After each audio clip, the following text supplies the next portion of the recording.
ബംഗ്ലാദേശിലെ ആക്രമണങ്ങൾക്കെതിരെ സമാധാനപരമായി പ്രതിഷേധിച്ച ഹിന്ദുക്കൾക്ക് ഒരു വിലയും നൽകാതെ ബംഗ്ലാദേശിലെ ഇസ്ലാമിസ്റ്റുകൾ.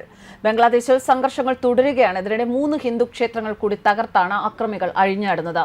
ഫിറാങ്കി ബസാറിലുള്ള ലോകോനാഥ് ക്ഷേത്രം, ഹസാരി ലൈനിലുള്ള കാളിമാതാ ക്ഷേത്രം, മാനസ മാതാ ക്ഷേത്രം എന്നിവയാണ് കഴിഞ്ഞ ദിവസം അക്രമികൾ തകർത്തത്. ചട്ടോഗ്രാമിലാണ് സംഭവം നടന്നത്. ബംഗ്ലാദേശിൽ ഹിന്ദുക്കൾക്കും മറ്റു മത ന്യൂനപക്ഷങ്ങൾക്കും എതിരെ നടക്കുന്ന ആക്രമണങ്ങളുടെ ബാക്കി പത്രമാണ് ഈ പുതിയ സംഭവ വികാസങ്ങൾ. മുൻ പ്രധാനമന്ത്രി ഷെയ്ഖ് ഹസീനയെ ഓഗസ്റ്റ് 5-ന് രാജ്യത്ത് നിന്ന് പുറത്താക്കി ഭരണം അട്ടിമറിച്ച ശേഷം ഉടലെടുത്ത കലാപങ്ങൾ, അതിന്റെ തുടർച്ചയാണ് ഇപ്പോഴും ബംഗ്ലാദേശിൽ സംഭവിക്കുന്നത്. ഇസ്ലാമിക തീവ്രവാദികളുടെ സംഘടിത ആക്രമണങ്ങൾക്കെതിരെ ബംഗ്ലാദേശിലെ ഹിന്ദു സമൂഹം വളരെ സമാധാനപരമായിട്ടാണ് അവരുടെ പ്രതിഷേധം രേഖപ്പെടുത്തിയിരുന്നത്.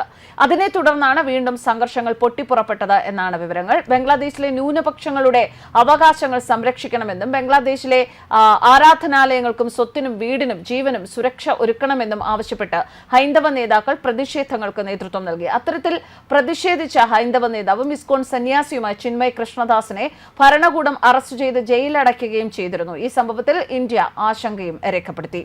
എന്നാൽ ജാമ്യം നിഷേധിക്കപ്പെട്ട കോടതി മുറിക്കുള്ളിൽ നിന്ന് പുറത്തിറങ്ങിയ ഇസ്കോൺ സന്യാസി ചിന്മയ കൃഷ്ണദാസ് പ്രതികരിച്ചത് ഇങ്ങനെയാണ്: സനാതനികളാണ് നമ്മൾ, നമുക്ക് വേണ്ടത് ഐക്യ ബംഗ്ലാദേശാണ്. ഹൈന്ദവ ആത്മീയ നേതാവായ ചിന്മയ കൃഷ്ണദാസിനെ ജയിലിലേക്ക് കൊണ്ടുപോകാൻ പോലീസ് വാനിലേക്ക് കയറ്റുന്നതിനിടെയായിരുന്നു അദ്ദേഹത്തിന്റെ സന്ദേശം. ധാക്കയിലെ ചിറ്റഗോങ് കോടതിക്ക് പുറത്ത് അനുയായികളെ അഭിസംബോധന ചെയ്തുകൊണ്ട് ചിന്മയ കൃഷ്ണദാസ് ഇങ്ങനെ പറഞ്ഞു: ഭരണകൂടത്തിനും സർക്കാരിനും ഞങ്ങൾ എതിരല്ല, ഞങ്ങൾ സനാതനികൾ ഈ രാജ്യത്തിന്റെ ഭാഗമാണ്. ഞങ്ങൾക്ക് ഈ രാജ്യത്തോട് ചില ഉത്തരവാദിത്തങ്ങളുണ്ട്. സമാധാനത്തെ അസ്ഥിരപ്പെടുത്താൻ സഹവർത്തിത്വം തകർക്കാനും ഞങ്ങൾ ആഗ്രഹിക്കുന്നില്ല. എന്നാൽ ആവശ്യങ്ങൾ അംഗീകരിക്കുന്നതുവരെ പ്രതിഷേധം തുടരുക തന്നെ ചെയ്യും എന്നായിരുന്നു അദ്ദേഹത്തിന്റെ വാക്കുകൾ. വികാരങ്ങൾ നിയന്ത്രിച്ച് സമാധാനപരമായ പ്രതിഷേധം നടത്തും എന്നാണ് ഇസ്കോൺ സന്യാസി പറഞ്ഞത്. എന്നാൽ ഇസ്കോൺ സന്യാസിയുടെ അറസ്റ്റിൽ പ്രതിഷേധിച്ച് കോടതിക്ക് പുറത്ത് തടിച്ചുകൂടിയവരെ ഒഴിപ്പിക്കാൻ ശബ്ദ ഗ്രനേഡുകൾ അടക്കം പോലീസ് ഉപയോഗിച്ചിരുന്നു. ബോർഡർ ഗാർഡ് ബംഗ്ലാദേശ് അഥവാ BGB ഉൾപ്പെടെയുള്ള സുരക്ഷാ ഉദ്യോഗസ്ഥർ പ്രതിഷേധക്കാരെ തല്ലുകയായിരുന്നു. പോലീസ് നടപടിയിൽ ചിന്മയ കൃഷ്ണദാസിന്റെ അഭിഭാഷകൻ കൊല്ലപ്പെടുകയും ചെയ്തു. ബംഗ്ലാദേശിലെ മതന്യൂനപക്ഷങ്ങളുടെ സംരക്ഷണം ആവശ്യപ്പെട്ട് നടത്തിയ സമ്മേളനത്തിൽ ദേശീയ പതാകയുടെ അനാദരവ് കാണിച്ചു എന്ന് ആരോപിച്ചാണ് ഇസ്കോൺ സന്യാസിയെ പോലീസ് അറസ്റ്റ് ചെയ്തത്. രാജ്യദ്രോഹ കുറ്റമടക്കം ചുമത്തി ചിന്മയ കൃഷ്ണദാസിനെതിരെ കേസെടുത്തിരുന്നു. സംഭവത്തിൽ സർക്കാരിനെ വിമർശിച്ച് ബംഗ്ലാദേശിലെ ന്യൂനപക്ഷ സമൂഹം ഇപ്പോഴും പ്രതിഷേധം തുടരുകയാണ്. സന്യാസിക്ക് എതിരായ നടപടിയെ അപലപിച്ച് ഇന്ത്യ പ്രസ്താവന പുറത്തിറക്കി. ചിന്മയ കൃഷ്ണദാസിന്റെ അറസ്റ്റിനെതിരെ പ്രതിഷേധിക്കാൻ ബംഗ്ലാദേശിലെ ചിറ്റഗോങ് മെട്രോപൊളിറ്റൻ മജിസ്ട്രേറ്റ് കോടതിക്ക് പുറത്ത് ജനക്കൂട്ടം തടിച്ചുകൂടിയിരുന്നു. ജാമ്യം നിഷേധിച്ചതുകൊണ്ട് തന്നെ ജനക്കൂട്ടം ശക്തമായി പ്രതിഷേധവും നടത്തിയിരുന്നു. ഇസ്കോൺ സന്യാസിയെ ജയിലിലേക്ക് കൊണ്ടുപോകാൻ വാനിൽ കയറ്റിയതോടെ പ്രതിഷേധം ആളിക്കത്തുകയായിരുന്നു. കൃഷ്ണദാസിനെ കൊണ്ടുപോകുന്ന ജയിൽ വാൻ പ്രതിഷേധക്കാർ തടഞ്ഞു. ഇതോടെ പോലീസ് ആക്രമണം നടക്കുകയായിരുന്നു. പ്രതിഷേധക്കാരിൽ 8 പേർ ഇപ്പോഴും ഗുരുതര പരിക്കേറ്റ ആശുപത്രിയിലാണ്. മതന്യൂനപക്ഷങ്ങളുടെ അവകാശങ്ങൾക്ക് വേണ്ടി പോരാടുന്ന പ്രതിഷേധ പരിപാടികൾക്ക് നേതൃത്വം നൽകിയതിന്റെ പേരിലാണ് ഹൈന്ദവ ആത്മീയ നേതാവ് ചിന്മയ കൃഷ്ണദാസിനെതിരെ രാജ്യദ്രോഹ കുറ്റമടക്കം ചുമത്തി കേസെടുത്തത്. ഇതുമാത്രമല്ല, ഒരുപാട് ഹിന്ദുക്കളോട് അനാവശ്യമായ കാര്യങ്ങളിൽ അവിടെ പ്രതികരണങ്ങളും മറ്റും ഇസ്ലാമിസ്റ്റുകളുടെ ഭാഗത്തു നിന്നും ഹിന്ദുക്കൾക്കെതിരെ അവർ ആക്രമണങ്ങൾ ഉണ്ടാക്കുന്നുണ്ട്. ധാക്ക എയർപോർട്ടിൽ വെച്ചാണ് സന്യാസിയെ അറസ്റ്റ് ചെയ്ത് കസ്റ്റഡിയിലെടുത്തത്.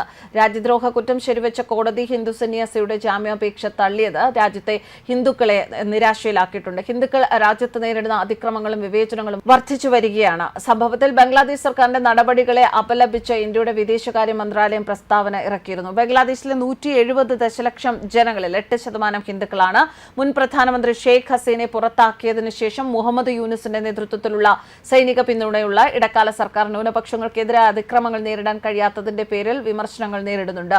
മത തീവ്രവാദികളെ ശാക്തീകരിച്ചതായി ഒരു ഭരണത്തിന് കീഴിൽ ഇസ്ലാമിക ജനക്കൂട്ടം സ്വതന്ത്രമായ നിയന്ത്രണം ആസ്വദിക്കുകയാണ്. അതുകൊണ്ട് തന്നെ ഹിന്ദു ഉടമസ്ഥതയിലുള്ള ബിസിനസ്സുകളും വാണിജ്യ സ്ഥാപനങ്ങളും വീടുകളും ക്ഷേത്രങ്ങളും രാജ്യം മുഴുക്കെ ഇപ്പോൾ പ്രതിഷേധത്തിന്റെ പാതയിൽ തന്നെയാണ്. ബംഗ്ലാദേശിലെ പല നഗരങ്ങളിലും സംഘർഷം ഉടലെടുത്തിട്ടുണ്ട്.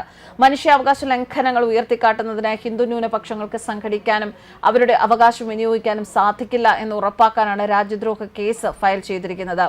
മുഹമ്മദ് യൂനുസിന്റെ ഭരണം പിന്തുടരുന്ന അതേ തന്ത്രമാണിത്. സെപ്റ്റംബർ 19, 20 തീയതികളിൽ 4 മലയോര ഗോത്രക്കാർ കൊല്ലപ്പെടുകയും 70-ലധികം പേർക്ക് പരിക്കേൽക്കുകയും 100-കണക്കിന് വീടുകളും വ്യാപാര സ്ഥാപനങ്ങളും കത്തിക്കുകയും ചെയ്തു. എന്ത് വന്നാലും ബംഗ്ലാദേശിലുള്ള ആക്രമണങ്ങൾ ഇപ്പോഴും സംഘർഷഭരിതമായി തന്നെ തുടരുകയാണ്. എന്നാൽ അവിടെയുള്ള ഹിന്ദുക്കൾ ആശങ്കയിലാകുന്നതോടൊപ്പം അവർ കടുത്ത സ്വരത്തിലൊന്നും പ്രതിഷേധിക്കാൻ തയ്യാറാകുന്നില്ല. സമാധാനത്തിന്റെ പാതയിൽ തന്നെയാണ് അവർ മുന്നോട്ട് പോകുന്നത്. പക്ഷേ അവർക്ക് ആശ്വാസകരമായ രീതിയിൽ ഒരു സമീപനം ബംഗ്ലാദേശ് സർക്കാരിന്റെ ഭാഗത്തു നിന്ന് ഉണ്ടാകുന്നില്ല എന്നതാണ് ഏറെ ദുഃഖകരം. News desk കർവാനസ്.